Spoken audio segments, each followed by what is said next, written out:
Tonight on SCTV3, see the vibrant atmosphere of Springfield's annual Puerto Rican Pride Parade. Plus, we have the highlights from this year's Fall Fest.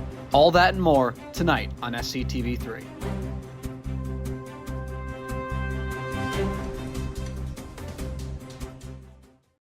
Good evening and welcome back to another edition of SCTV3. I'm Dante Iafrate.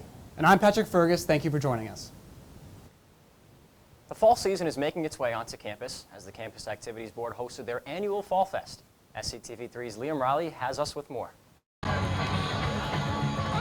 On Friday, CAB held its annual Fall Fest event on the Admin Green. Students had the opportunity to welcome the fall season through various activities such as trying to hit bullseye and axe throwing or taking a picture at the hay bale photo shoot. Meanwhile, those looking for a thrill were able to test their strength and try their luck against the mechanical pumpkin ride. Students also waited in line for some savory treats like apple cider donuts and whoopie pies. The main draw of the event was students being able to tap into their creative side and paint a small orange pumpkin to keep in their dorm. Here's what events students found to be their favorites. I would say I like painting pumpkins. That's my favorite. We love Fall Fest. It's really pretty this time of year, and it's really nice to see everyone out and about, like participating in activities. Yeah, it's just great to see everybody on campus having fun and, snacks and everything. The Fall Fest event was overseen by CAB e-board member Mia Guadagnoli, who spoke about her role as the traditional chair. I really like the traditional chair because I feel like a lot of the events are like community-based, so you can bring your friends. Like today at Fall Fest, we have pumpkin painting, which is great, so you can hang out with your friends, paint a pumpkin. To find out about more exciting events on campus, follow at SC Pride Cab on Instagram. Reporting for SCTV3, I'm Liam Riley. Over the summer, some renovations have been made to various parts of campus, including Kresge Gymnasium.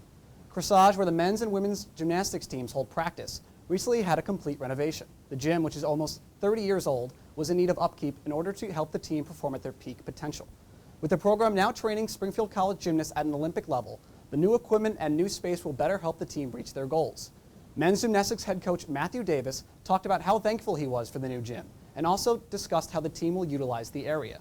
Our sport has changed so much that for the men's gymnastics, we're pretty much doing Olympic level gymnastics, and we have a lot more pit areas that we can use to train some of those higher level skills now and do it in a safe manner, and that's something that is going to be huge for us this season. And I'm already, we've been in here for about a week getting the guys in just in the beginning, and I'm already seeing some of it really pay off. While there are no gymnastics meets in the fall semester, the team will still heavily utilize Kresge all year in preparation for their events. A new art exhibit has opened in the William Blizzard Fine Arts Gallery. The event is organized in a summer snaps and scrapbook style. The exhibit showcases the fun and exciting trips and events that took place this past summer for Springfield College students, faculty, and staff. They were asked to send in their photos via email to the gallery this past week to showcase. The artwork includes typical summer activities like sports games, scenic views, and food, all in the style of a scrapbook or Polaroid picture. The art exhibit is open 9:30 a.m. to 4 p.m. in Blake Hall on the second floor if you are interested in checking it out. Sabre held their fall meeting last Saturday in the Dodge Room. The headliner of the event was Boston Red Sox Hall of Fame outfielder Dwight Evans, known by Red Sox fans as Dewey. He was joined by author Eric Sherman to promote their book, Dewey Behind the Gold Glove. Fans were treated to a question and answer session where Evans told stories from his career and talked about the battles he dealt with off the field. His two sons were diagnosed with NF, a disease that causes tumors to grow along the spine. Following the talking portion, Sherman and Evans autographed over 100 copies of their book to hand out to fans. Sabre will be holding another meeting at some point during the spring. We now send it over to Liam Riley in Studio B with our local and national weather update. Liam? That's from how Alden Street has looked so far this semester. The weekend features various levels of rainfall with lightning expected to be seen on Sunday. One day offers a day of potential sun, but is quickly followed up by more days of cloud and rain. The temperature stays consistent though throughout, with the highs bouncing between 69 degrees to 71 degrees, while the lows vary between low 50s and high 50s. Now for national weather. Over the last few days, Tropical Storm Helen has been making its way along the southeast U.S. coast. Myrtle Beach and other parts of South Carolina were able to dodge the storm's worst, but are still left with obstacles. The storm was powerful enough to knock down several large trees, causing damage to houses and blocking streets. Banks in Myrtle Beach overflowed from heavy rain and flooded various areas. Other damages include trash cans that were carried amongst the waves and golf carts being broken down due to saltwater corroding several parts. The storm's effect will still last towards the end of the week, with tomorrow's morning tide expected to be 6 feet. Back to you guys in Studio A. With Parents' Weekend starting tomorrow, I decided to get out on campus and ask first-year students if they were excited about the upcoming events. Springfield College is getting ready to host their annual family weekend. With over 1,300 to 1,500 expected in attendance, the school is preparing for a buzzing campus. I was able to go around and see what students were most excited about for this upcoming weekend. Could it be football versus Union at 7 p.m.? Or could it be the highly anticipated family frenzied bingo following that at 8:30 to 9:30? I'm a big fan of Springfield College. I like the college. It's a lot of fun. I'm in the health science program, and I'm going for paramedic firefighting, and I have a lot of professors that help me out. Shout out to Harrow Field, who is my EMT teacher. He's great. It definitely helps me out a lot, and if I go home often, I'm not too far away, so I go home every once in a while, mainly for training because for my job. So family weekend. Super excited for the comedy show. I'm kind of interested to see how that goes. I love Springfield. I think that the community here and the people, it's what makes the college so amazing. Obviously, I love my sports team and my classes. I don't commute. I'm from Long Island, so I haven't gone home yet. So I'm very excited to see my parents and be able to hang out with them and show them the campus this weekend. For many college students, especially freshmen, making that initial jump to seeing your parents every day, to then going to phone calls and FaceTimes on a weekly basis isn't easy. It's a hard adjustment for most. But with family weekend coming up here at Springfield College, those students get to show their parents the spirit, mind, and body way. And they cannot be more excited. Reporting for SCTV3, I'm Dante Iafrate. It's all kicking off tomorrow night with the football game against Union at 7 and family bingo night at 8:30 on Admin Green. After the break, see the developing details on the charges of rapper Sean Diddy Combs. Oh, Vanessa. You gonna text her back?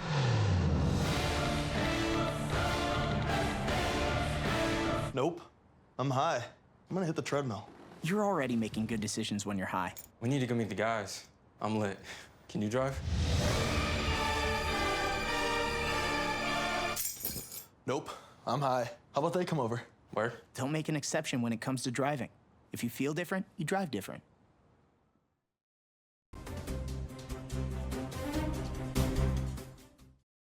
Rapper and record producer Sean Diddy Combs was arrested in Manhattan on Monday and indicted on SCTV3's Tucker Paquette has the latest on the case.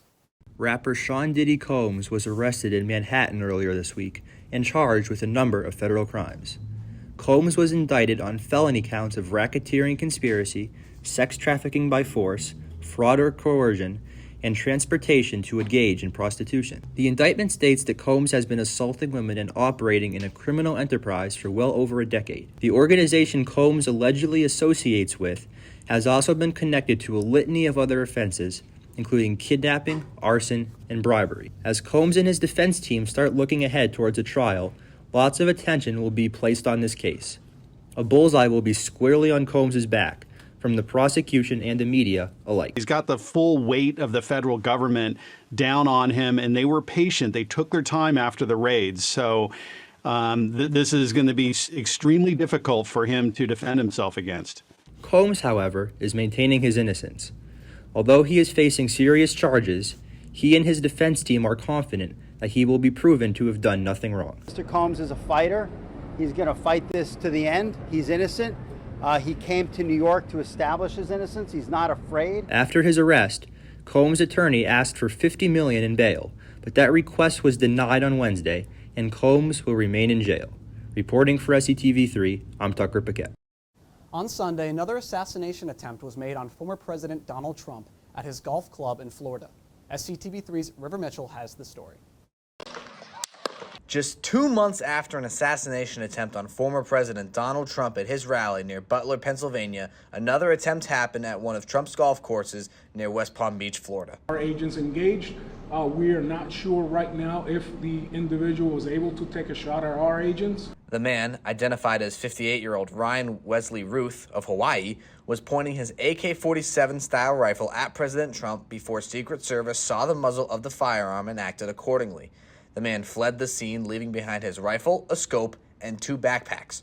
Ruth was able to be tracked down and taken into custody, with authorities tracking him down in a neighboring county. While President Trump claimed to have heard shots, there is no actual evidence of the firearm being shot. The subject, who did not have line of sight to the former president, fled the scene. He did not fire or get off any shots at our agents. President Trump remained unharmed in the process and even held a town hall in Michigan just days after the attempt. Ruth has also been proven to have a criminal record prior to the incident and went to court Monday, where he faced 2 federal gun charges. Reporting for SCTV3, I'm River Mitchell. At least 32 people were killed and thousands more injured when pagers and other communication devices exploded across Lebanon on Tuesday and Wednesday. SCTV3's Sam McGilpin has a developing story. Pagers in the pockets, hands, and vehicles of Hezbollah militants exploded on Tuesday in streets and grocery stores, all the way to the Iranian ambassador in Lebanon, who escaped with minor injuries. Initial reports suggest the beepers were messed with before they were imported into Lebanon, booby-trapped with as little as 1 or 2 ounces of high explosives. Officials have pointed to a Taiwanese company as the supplier. Backed by Iran, Hezbollah has been exchanging fire with Israel for almost a year, forcing tens of thousands of Israelis to leave their homes on the country's northern border with no place to go. Israel has vowed to end the fight, and if necessary, through force. Seema Shan is ex-head of research at Mossad, Israel's foreign intelligence agency, as she hinted at war. It's a warning. It could be also, of course, if Israel did it, it has to take into account that Hezbollah will retaliate, and we are escalating to a kind of a war. Short, long, I don't know, but a war. Wednesday morning, Hezbollah sent a statement saying Israel should expect retaliation. Hezbollah could also be looking to see if there are other security breaches that have not come up yet, but on Wednesday afternoon, more pagers and walkie-talkies exploded as well. Reporting from SCTV3, I'm Sam McGilpin. Springfield's 34th annual Puerto Rican Pride Parade was held this past Sunday. I headed downtown to check out the festivities. Hundreds of spectators donning red, white, and blue Puerto Rican flags lined Main Street in downtown Springfield on Sunday morning. It has become a yearly tradition for so many Springfield residents. I've been coming since I was born. Literally, it's my culture, it's my roots, it's in my blood, it's in my heartbeat, everything, man. I'm Puerto Rican, but I was born in Springfield quite often every year. In its 34th year, the parade is a staple celebration for Puerto Rican culture in the area, with live music, food, and hundreds of marchers spanning from local small business owners to school bands and community centers. The outpouring of pride and support for their culture is important to the members of the community. We come together as a community, and we dance, we eat our food, we talk about the past. Showing these type of things is showing that we officially have freedom and we can support our people, you know? For the people in the parade, they launched around 11 a.m. around Bay State Medical Center, moving south and ending around Tower Square. Flags were waved, hung on cars and floats, and draped around the shoulders of many onlookers. It is safe to say that the continued success and large turnout of the parade is in much part due to the passion of its participants. Everybody's smiling, people are dancing, they're showing up the flag, they're showing up on t-shirts. I think it's important for people to remember where they came from, what makes us different. Puerto Ricans in general, they love music, they love dance, they love culture, so I specifically enjoy this one because of that. Members of Springfield College's Office of Diversity, Equity, and Inclusion also took part in the parade and continue to celebrate Latinx Heritage Month on campus with numerous events throughout September. With the Big E kicking off last weekend, hundreds of thousands of people were in attendance. Our very own Kaylin Kupiak was able to take in the festivities. So Kaylin, what were your favorite parts of the Big E? So I have been going to the Big E since I guess for as long as I can remember. My favorite part, probably overall, is definitely the food. I really like that. But there are 6 New England State buildings, which is definitely like a must-have. You have to go there. There's a lot of great food. There's a lot of great shops, and just stuff like that. And then my favorite foods, there's pickled pizza, which I think Pizza Pat should do a pizza review on. And then fried Oreos, which are kind of like a fair staple. And then also, I'm Polish, so I really like the pierogies there. And then something that I have never been to before, but there was a car show, which my grandpa's like really into cars, and they had, I think, over like 100 cars. And actually, Mike Joy, who is the NASCAR announcer, was there, and he was one of the judges. And it was very cool to like listen to his voice. But yeah. Well, I mean, it sounds like a really great time. I know they set, record attendance numbers that opening weekend, so I'm glad you were able to get, you went a couple times. You know what? The traffic, the first day, actually I went on Saturday, it was an hour and 20 minutes took us to get there. So that was not fun, but the Big E was fun. When we come back, we have the first edition of Patty's Pizza of the new school year.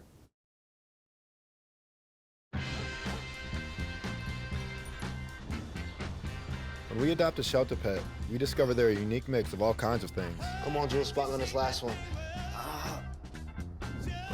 There it is.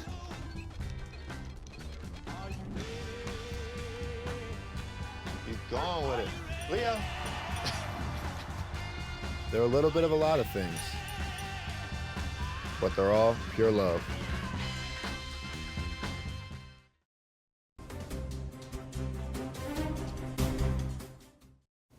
It's a new year, but the same mission, finding the best pizza in Western Mass. This week, I took a trip to Ciano's Italian Pizzeria on Boston Road.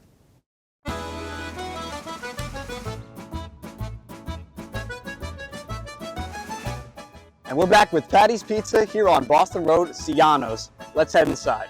Those big red letters on the side of Ciano's will surely catch anyone's attention, and it certainly did for me. The space inside was nicely lit and spacious, although some seats were covered in pizza boxes. Featuring Italian decor on the walls and ceilings, if you're looking to sit down in a natural Italian atmosphere, Ciano's is a spot for you. I ordered a couple of slices, a cheese and pepperoni from an endearing kitchen staff, and there was more than enough to go around.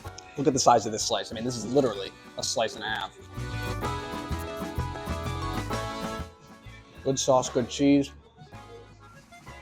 Light, chewable crust. Solid slice of pizza. I can't even show you the undercrust because it's so big. I gotta pick it up at 2. It's good, man. I was left wanting a little bit more crunch with each bite, but the massive slices delivered with sprinkled cheese and sweet sauce. Ciano's starts the year off well, landing at 3.5 stars. At Patty's Pizza rankings, the power rankings of all the places I've been to in Springfield, Ciano's slides right in at number 6, a very solid 4 stars. It was tied with a couple other places. As you can see, Red Rose is still the king, the only 5-star I've given out. Its reputation is for good reason. Tony's Pizza and Golden Pizza, also great spots to visit. But that'll do it for this week on SCTV3. Thank you for joining us. Don't go anywhere, though, as River Mitchell hosts SCTV3 Sports Extra with a sit-down interview with women's volleyball player Riley Donahue. Tune in next week, same time. Same place.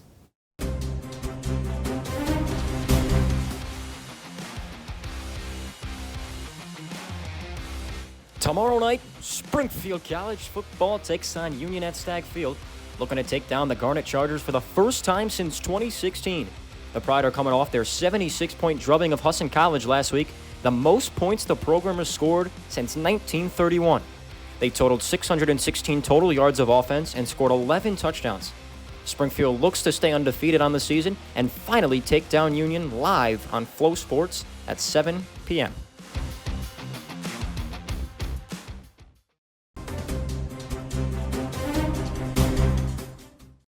Hello and welcome to this week's edition of SCTV3 Sports Extra. I'm River Mitchell and thank you for joining us. Springfield College men's soccer fell to Skidmore on Brock Affleck Field Saturday afternoon by a final score of 3-0. Skidmore opened the scoring with a tally from Colin Goodhines in the 27th minute, and Connor Mansfield scored just over a minute later to give the Thoroughbreds a sudden 2-0 advantage. A 35th minute goal from Tobias Catazone added to Skidmore's lead, and that proved to be all that was needed to hold off the Pride. Springfield's loss dropped them to 1-3-1 on the season.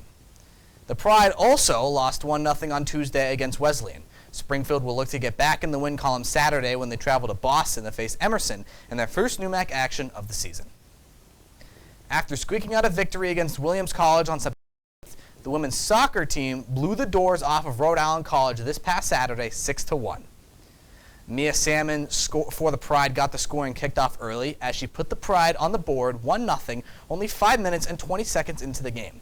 Jen Walker, Molly Baxter also netted goals of their own before Olivia Raucci scored the 4th goal of the half on a penalty kick. Springfield also netted 2 goals late in the second half as well, with Kayla McGrath and Peyton Knott scoring goals within the last 10 minutes before the final horn sounded, icing the game for the Pride. The Pride did lose to RPI yesterday, however, moving their record to 3-1-1 on the season.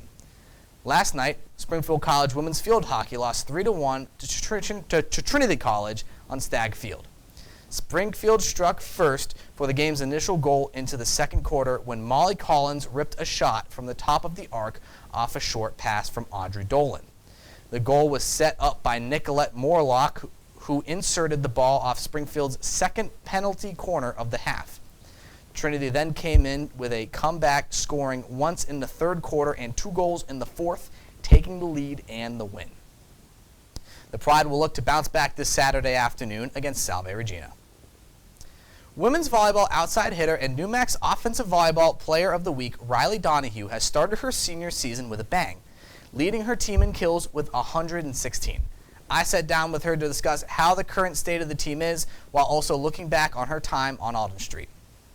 Hello everybody, welcome back to your weekly athlete interview. I'm River Mitchell, and I am here with Riley Donahue on the women's volleyball team. Riley, thank you so much for sitting down with me today. Yeah, thank you for having me. I'm excited. So how was your summer? Very good. That's good. That's good. So since being back, how has it been kind of readjusting to the rhythm of being back on Alden Street and playing NCAA volleyball? Yeah, it's great. I mean, my 4th year doing it, 3rd time at this school, so starting to get in the habit of, just showing up and working hard right off the bat. So it's been great so far. That's awesome. So I know that, your team this year has retained a lot of the talent that it had last year. I know a lot of upperclassmen, sophomores and juniors last year on the team. Obviously still going to be on the team this year, including yourself, Natalie Billett, all those people. What sort of advantage do you think that gives you, having a lot of the same people on the team? I think just experience. A lot of key players have stayed. Unfortunately we lost our libero, but we got Kristen coming in, who was a D1 transfer, so also brings a lot of experience, a lot of wisdom about the sport. So, like I said, it's just kind of routine for us, and I think we've all had those connections from last year and even over the summer, and worked a lot in preseason, so it's pretty seamless so far. Yeah, absolutely. That's good to hear. So, I know that your head coach, Maura Long, she recently just won her 600th career game, and I know that you had a little celebration for her as well. What has she meant to this team? Oh my gosh, she's everything. She's taught me everything I know in terms of, my 3 years being here, both on and off the court. She focuses a lot about just, being strong females and just, powerful people. And I think a lot of the things that I've learned don't even apply to on the court. I've just learned so many life lessons. I've been challenged, and on the court, she pushes me in so many ways. So she's just a huge piece of this program. What's one thing that, the average person might not know about Maura Long, the person? I just don't think anyone will ever understand the amount of hard work that she puts in. Especially in season, there's a huge sacrifice from her family.